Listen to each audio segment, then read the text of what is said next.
Mimi nataka kuchangia tu mada ya Morara Kibaso ya Gen Z.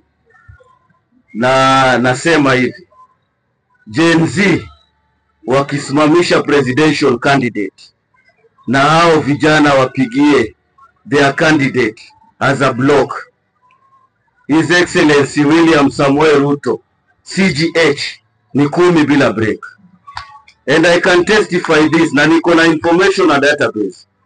Sahi as we speak, the registrar of company, the registrar of persons, sahi anaendelea kusajili vitambulisho. Na ukisoma report yao, wanasema kwamba projection yao by 2027, wana project they will register watu wapya kwa ID 8 million. Na 8 million hii inakuwa captured majority kwa hawa vijana.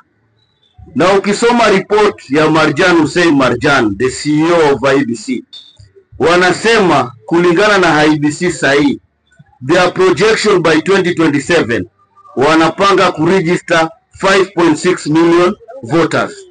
Na from that 8 million voters, around 3 million wanaweza kuwa locked out kwa sababu ya late registration of voters sahi.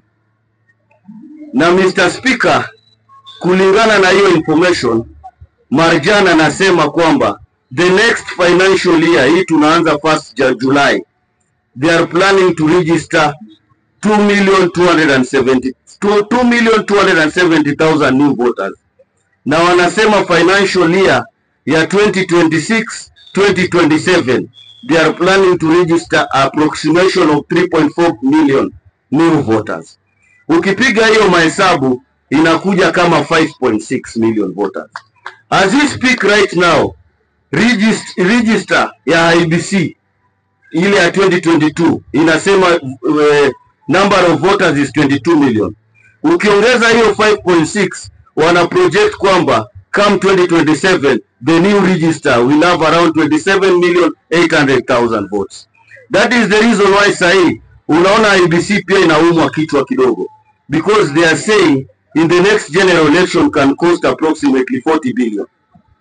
Sasa